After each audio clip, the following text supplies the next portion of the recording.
Oh, can you recite that speech from the movie? The if you need to blink, do it now kind of thing. No. You can't?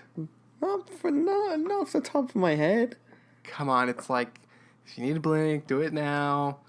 If you forget anything I've told... Oh, no, it's like, if you pay attention, even to all the weird things, if you miss something, then the main character will die. See? There you go. I'm pretty sure you said hero, but that was perfect. You should use that as our intro. You said it Boom. Wonderfully. All right.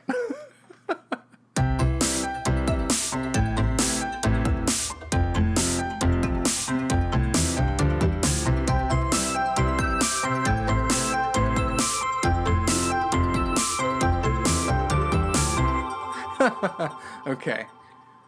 Here we go. Here we go. Welcome. What? What did you say? Nothing. Right as I'm starting. I know. It's beautiful. I loved it. I'm keeping all of this. Good. Welcome everyone to Afterthoughts.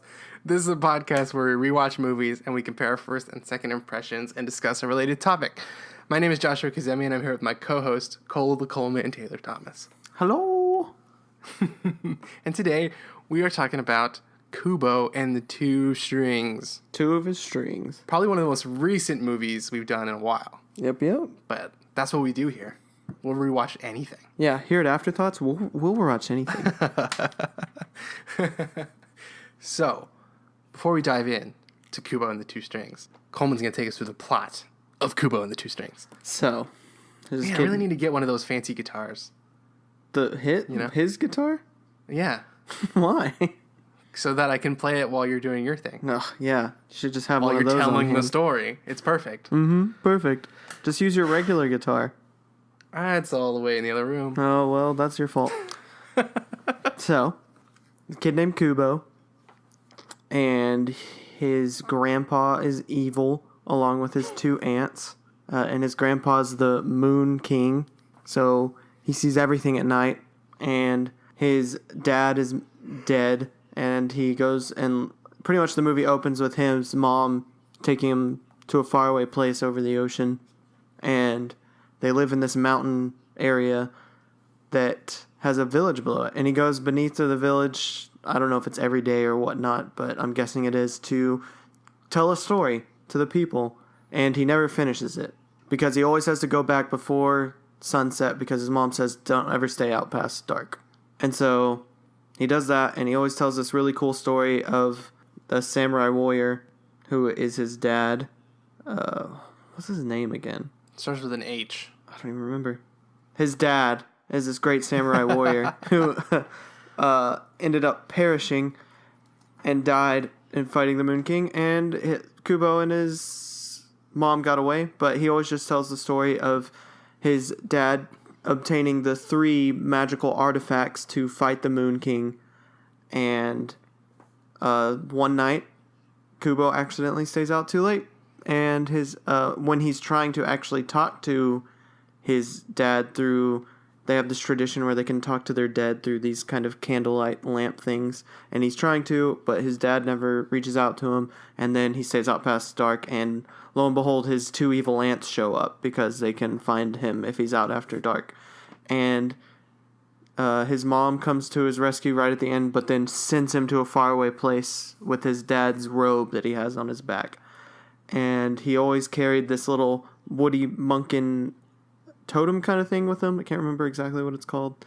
And it becomes real and alive and protects him. And the monkey tells him they have to go on a journey to find the 3 artifacts that he always tells a story about so that he can fight and defeat the Moon King. And along the way, they come across this samurai warrior beetle. They all 3 journey together along with a little origami version of his samurai father to find the 3 artifacts to then go and fight the evil Moon King. And there are twists and turns all along the way. And that's pretty much it that I'll say. His name is Hanzo. There we go. Hanzo. That was going to bug me for the whole episode. I couldn't remember. I knew it was an H, though. Well, you got that right. So, I heard about this movie when it came out, and everybody was talking about how great it was. And you were one of those people who told me that was awesome and really liked it. But it took me a long time to check it out. I saw it for the first time, I think, just back in May. And I really liked it. I thought it was great, and it lived up to the hype. Like, I was so pleased by it. And I sort of was retroactively bummed that it didn't win the Oscar for Best Animated Feature. But yeah, I mean, I think it's rare for a movie, especially a non-Disney animated movie, to get hyped up so much and then live up to that hype. Yeah, well, as you kind of just said, I loved this movie when I saw it. And I still thought it was the best movie of 2016, I would say. Yeah, I loved this movie. I loved the animation. I think it's some of the best stop motion animation we have, and it was phenomenal. Loved the story. Loved everything about it. Fantastic. I was so surprised by how hilarious it was, how very funny it is. Like, I wasn't expecting that at all. Like, the trailers, and I don't even think people really mentioned that it was that funny. But I remember just being so pleasantly surprised by how delightful and funny it is throughout the whole movie. Yeah, it was very funny, and it was just so good. I loved it. I loved the story. I loved all the characters. I just loved the whole journey of it, and that it was about stories. Stories about stories are just phenomenal. And the animation it's beautiful. The performances are so great. Like, I was so surprised by how awesome, like, Matthew McConaughey and Charlize Theron, like, and even Kubo, like, they're all so good. And it's just this well-rounded cast. And yeah. Do you remember who voices Kubo? No. It's the Stark no one cares about from Game of Thrones. I remember us talking about that. I forgot all about him. I know, isn't that so sad? Because he does so good in this. He does. He really does. I was really excited to rewatch this. Yeah. No doubt. This would only be the second time I saw it, so I was excited to see it again. Yeah, it was only my second time too. No doubt. So how far apart were your viewings? Like, is that like almost a year? Yeah, I guess it's been about a year. A little under, but yeah, almost a year. What did you expect in the rewatch? Ugh, to love it all over again. Man, okay. So what did you expect? I expected to pick up on more details and to just appreciate it even more than I already did. And? Are we going into seconds? Yeah, we're going in a second. Okay, here's the thing. I think the quality level, I think, has not changed. From first viewing to second viewing, I don't think the quality has dipped at all for me. Mm-hmm. But I think there were a couple of ways in which I was a little disappointed. Wow. Personal things, though. Like, I think the quality of the movie is the same. But I didn't find it as funny this time around. And I think what was so engrossing about it the first time around was how fresh it all felt. So to see it again, it doesn't really have that freshness.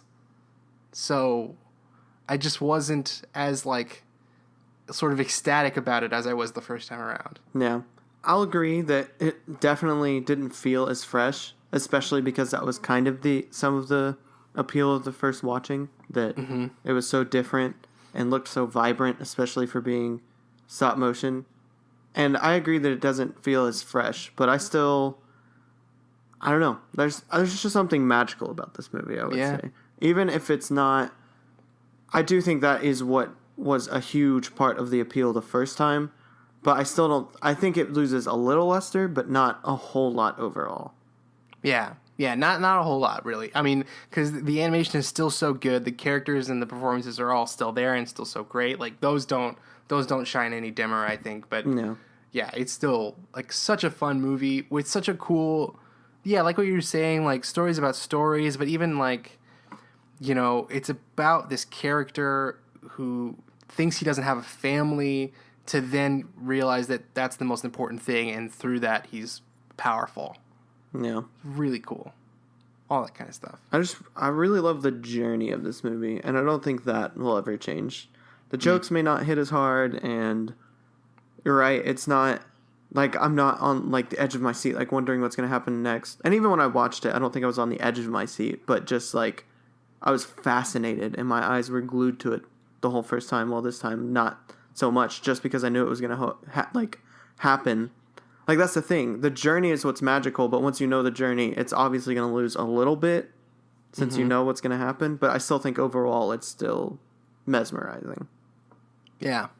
There are some parts in the middle, I'd say, where, I don't know, it kind of doesn't have as much structure as I'd expect. I don't know. It's something about the pacing just seems a little off, especially towards the middle section. I think that midsection is kind of like, it's these set pieces that kind of just go back to back, as opposed to, something a little more interconnected, because it's just, it's like, it's the sword sequence, it's the chest piece sequence, and then the helmet sequence. Yeah. And that's kind of what it feels like. And they're great individually, and even together it works as a whole, but it could have been a little more connected, maybe. Yeah. And I don't know, there's just some parts where they're just kind of wandering around a little bit, and it adds to the fact that they're all secretly family, and it's kind of building that relationship, but at the same time, as the pacing of the actual plot is going, it kind of hinders that just ever so slightly. How do you feel about Origami Hanzo following them around? He's kind of weird, kind of comic relief, I guess. Right. He's pretty funny, and but the first time around, I think I enjoyed it because he's funny, and you just think he's funny. But the second time around, it was like, well, so the beetle is actually Hanzo, and the monkey is actually his mom. So what is this little Hanzo? I just questioned it a little more this time around. Yeah, but that's like the same thing in Moana. Maui's got a little tattoo of himself. Right. But he's Maui. Oh, yeah. Moana totally stole that from... Oh, no, wait. They came out around the same time. Yeah, no, they totally didn't steal it from each other. But... Did you see it all coming? The first time around, I definitely... I can't remember if I guessed that Hanzo was the beetle or if the monkey was the mom. I definitely guessed one of them, but not the other. For whatever reason, I just was like, that's probably his parent. Yeah. But I didn't guess the other one. I'm guessing I thought I don't know. I honestly can't remember. Yeah.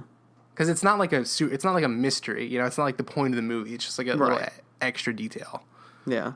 Because I don't always do this, but I think I picked up on every single thing that was supposed to be a twist throughout the movie. Mm.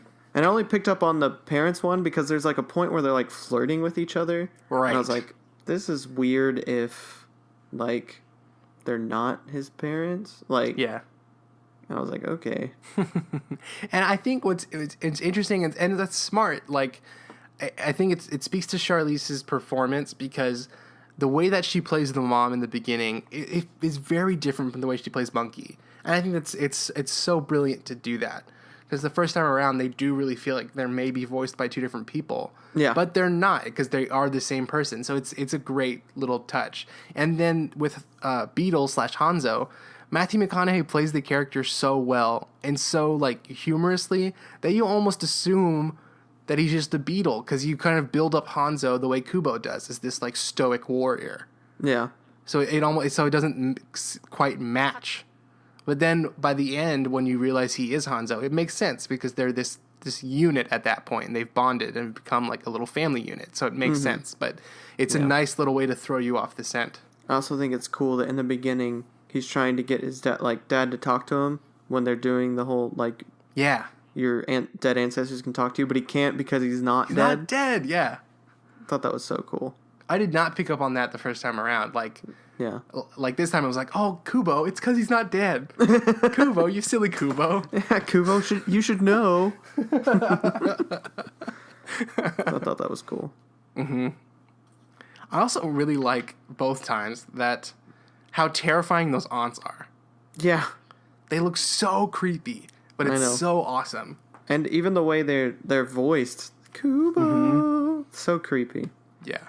Oh, Rooney Mara. Yeah, they're absolutely terrifying. Let me ask you about the opening speech. Yeah. That he gives maybe 2 or 3 times throughout the whole movie. Mm-hmm. what do you think the function of that speech is? Like, does that mirror what happens in the movie? I don't necessarily think so. It's like pay attention, or the hero might die. Yeah. To me, I've always considered that as like, pay attention because there are things going on that you can pick up on, like the fact that these two characters are actually my parents. But in the sense of like, if you're not paying attention, the hero might die. Yeah. It's almost like I almost thought it was like, if you miss a detail, then you might miss the thing that's going to save him in the end. Yeah. And I guess that's true to a certain extent. I guess that might be true. But also, I just thought it was to nod to the fact that it's just a story about stories. About a story. Yeah. Yeah, it just sets the tone. Mm-hmm. Okay. I mean, did any of this stuff actually even really happen? I don't know. I know that's a silly trope to, like, go about, but at the same time, I totally could see this all just being some kind of inner struggle within himself. Mm-hmm. Especially because he gets, like, zapped away into a different place, and then in the end, his, like everything's fine, the village is fine and everything. Like, all the people are fine. Mm-hmm. So, it could have totally just been, like, this inner struggle. Like, he could have just been telling a story in his head to, like, cope with everything. Yeah, I could see that. I'm not saying that's what happened. I like to, in my heart, believe it all actually happened. But I'm just saying, that's what I think it serves as. It's not... Sure. I'm not sure it has any explicit meaning to the movie more than it just is I'm telling you a story. Like, here's my intro. There's something, maybe it's the performance, maybe it's the writing, or just the combination of like the imagery and the performance. Right in the beginning of the movie, when you see his mom on the water and you hear that voiceover, I think it's so effective. Like sometimes it's a big turnoff to hear voiceover narration right out of the gate. You know, it's got to set itself apart in some way, and I guess just the execution is so good because the first time I saw it and this time I saw it, I was so on board with that narration. It's so good.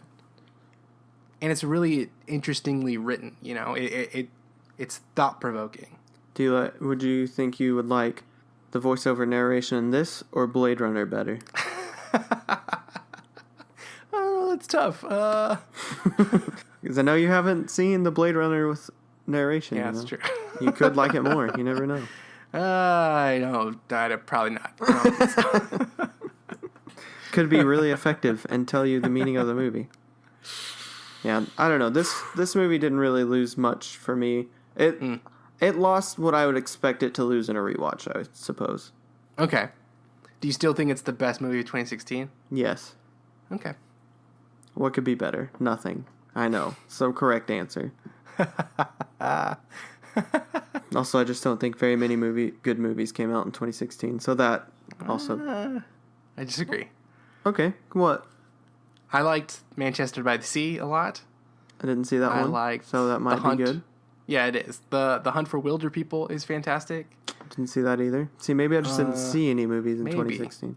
I really liked Popstar, Don't Think Twice, La La Land was good, Rogue One was good, Doctor Strange was fun. Not great, but it was fun. Oh, Arrival I really liked.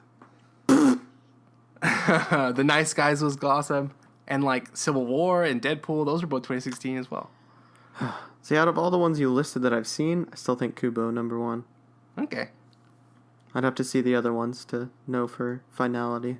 You should definitely watch The Hunt for Wilder People before Thor Ragnarok, because it's Taika Waititi and he's fantastic. All right. And you'll get like a good sense of his style, you know? Yeah. And he's great. All right. I shall take your word for it. Any more thoughts on Kubo? Not really. This was a pretty easy, simple one, I'd say. Yeah. Because it's not that complex of a movie. It's just straightforward and wonderful, really. Yeah. Would you suggest people go see it? Yeah, absolutely. Definitely. It's so cool. And, you know, stop motion is always, like, just such a treat. Such a treat. It really is, though. Well, going into topic time. Let's do it. So today, we're going to talk about the Academy Award for Best Animated Feature. And I kind of want to start with this question to you. Mm-hmm. What year do you think this started? Like, what year was the category introduced? Keep in mind that animated feature films have been around since 1937. 1997. So, if it was 1997, I still think that's shameful. But it was even further than that. No way. Wait. It was 2001 was the first time the category was introduced. No way. Even though Snow White was 1937 and Toy Story, the first computer animated feature film, was 1995. It took them till 2001 to introduce the category because the Academy does not appreciate animated film. I'm just going to get that out of the way. I've always held a grudge. They just don't know what they're doing. They don't appreciate it. But yeah, 2001, every year since then, there's been a Disney or a Pixar movie to win the category. Of course. Goodness gracious. Let's slide into that. So, okay, here we go. We got Pixar, Disney, DreamWorks Animation, Studio Ghibli, and Nickelodeon, and Aardman. Those aren't the only ones to have been nominated. Those are the only ones to have won. Okay. But Pixar has won 8 of them. Ugh. Disney has won 3, DreamWorks 2, and then Studio Ghibli, Nickelodeon, and Aardman only won 1. And there were usually years that they didn't go up against a Disney movie. So sad. Yep. Actually, I think that's fact. I don't think any of them ever went up against a Disney movie. That is so sad. Yeah. Well, actually, Spirited Away beat Lilo and Stitch. Yeah, I was about to say, I feel like Spirited Away went against one. Yeah, Lilo and Stitch and Treasure Planet. So, good job, Hayao Miyazaki and Studio Ghibli. Yeah. I wanted to start, though, with this. So last year, Zootopia beat Kubo and the Two Strings. Mm-hmm. So, did you agree with that decision? I mean, no, but it's fair. Zootopia was really well done and a really fun movie as well, so I'm not too upset about it. Yeah.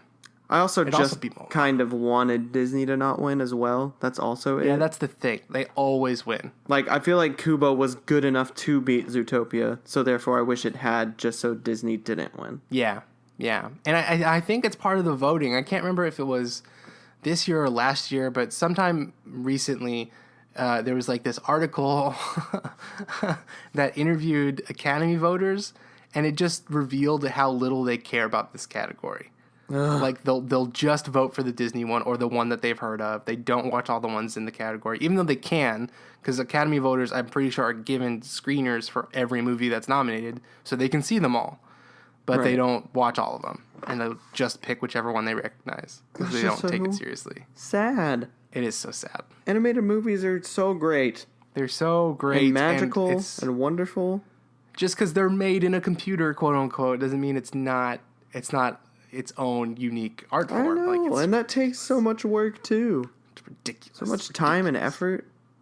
And I was so mad a couple years ago when the Lego movie did not even get nominated. Like, to not even be nominated is absurd. The Lego movie was so good. Maybe don't nominate the Batman one or the Lego Ninjago one or whatever, but the original Lego movie was so great, and it was the first of its kind, in a sense, especially if it's starting all these Lego animated movies that we're probably going to get forever. The Lego movie, the original, was so good, and it definitely should have been nominated. It didn't even need to win, but to not be nominated is absurd. Yeah. So good. I feel like the Academy just picks the movie that's most artsy anyways, and then that's hard to pick in an animated film category, so... Sure. And I think the Academy's silly in general. Yeah. I maintain what I've always said about the Academy Awards, and I guess most awards, is that they always pick a good movie to win, but it's not always the best one. Yeah. But the ones that win generally deserve to win, in some sense. Generally. I was bummed about which one was it? I was bummed that Brave beat Wreck-It Ralph in 2012. Oh, absolutely. Wreck-It Ralph, I think, was better than Brave. I feel like they just saw it was Pixar and was like, Pixar always wins. Let's vote. And I think, did you like The Wind Rises? I did. Did you that lost to Frozen? Oh, Right? That doesn't even make sense. I feel like The Wind Rises is like up the Academy's alley. Yeah. While Frozen is just Frozen. Yeah. No offense to Frozen. Even if we've bashed it a little lot. Offense to Frozen. How do you feel about, like, in 2014, Big Hero 6 beat How to Train Your Dragon 2? That's fine. Okay. Yeah, that's how I feel about that. That's fine. I mean, I love How to Train Your Dragon, but it's fine. Here's a good one. In 2009... Oh, man. Okay, in 2009, Up was not only nominated for Best Animated Feature, it was also nominated for Best Picture, just period, which was very exciting. Mm-hmm. But it lost to The Hurt Locker, I think. It won Best Animated Feature, and it beat Princess and the Frog, Coraline, and Fantastic Mr. Fox. Ooh. So, Fantastic Mr. Fox or Up? Because I know you love Fantastic Mr. Fox. Which one would you have picked? Maybe Up. I'd have to rewatch Up.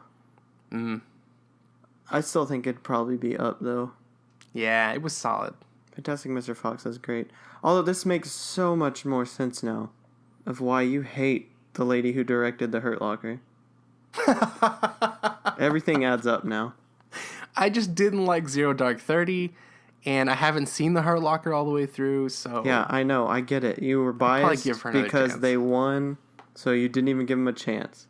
Really, like, Up, fine. Up loses. The thing that hurts still is that Toy Story 3 lost to that crazy King's Speech movie. Like, Toy Story 3 was the best movie of 2010.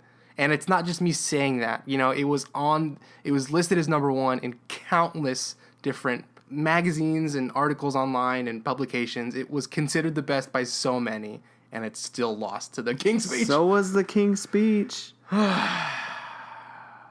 Ridiculous. Toy Story 3 was the best movie of 2010. Oh, yeah? It won its category, though, and it beat How to Train Your Dragon. I think the Academy's opinions are silly. Yeah. I'll, like, watch to find out what they voted for, but I don't know. If there's a dramatic, sappy movie, that's pretty much always going to be the one that wins. Except for, this is the last one, I think, that I'll bring up, because it's the last one that sort of just, like, doesn't make any sense.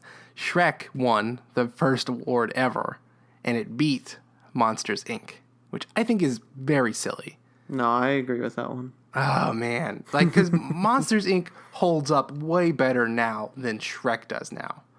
I don't know. Monsters, Inc. isn't one that It's mainly just because Shrek was like a topical comedy, so just in that sense alone, it doesn't hold up as well. Monsters, Inc. is just a better crafted story. I'll give you that Shrek is very topical, but Monsters, Inc. still isn't one that I just naturally gravitate towards. Ooh. Ooh. It's so good, though. I don't know. I have to rewatch it. I'm curious how it would hold up. Okay. Man. So what do you think about this category? What would you like to see different or change, or do you like it as it is, or what do you think about the emergence of this animated category?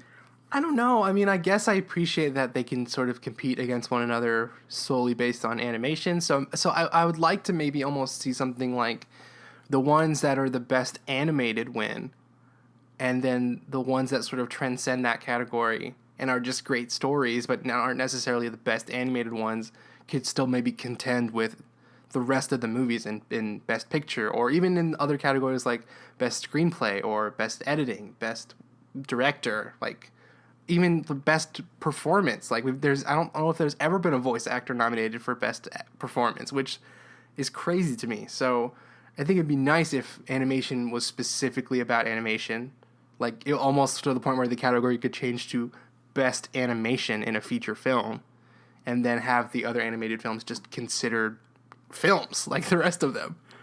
I think that would be really nice. Has any animated film other than Snow White won Best Picture? Snow White didn't win. What? It was only... What did it win? It won an honorary Oscar. What?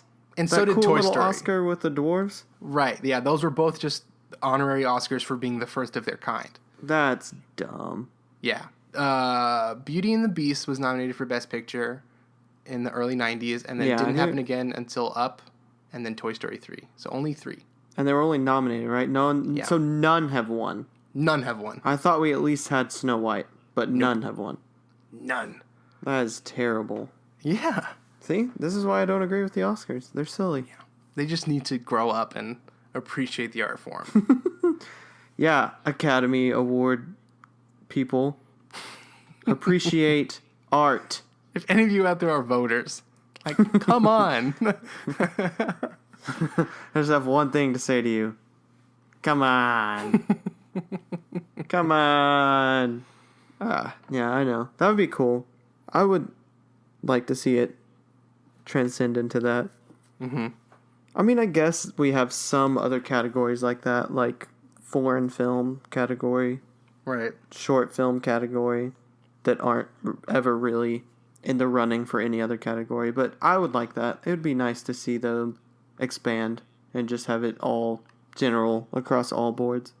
Right. Like if you consider Kubo the best film of 2016, which is totally valid, then why wouldn't Kubo deserve to be in the running with all the other 2016 movies? Yeah. Oh, well. Maybe one day. Maybe. Well, you got anything else about the animated? I think that's it. All right. Yeah, let's wrap this up. Yeah. Thanks everybody for listening. We really appreciate it. If you want to keep supporting the podcast, you can share this podcast with a friend. That'd be a cool thing. Retweet the link. You can find our Twitter handles in the description. And it'd be awesome if you wanted to write us a review on iTunes. That'd be a great way for us to get more listeners. So, yeah, thanks for doing that. Next week, we will be talking about Waterworld. Oh, yeah. Waterworld. So if you were interested in Waterworld. that, tune in next week, and we'll see you then. See ya. Bye.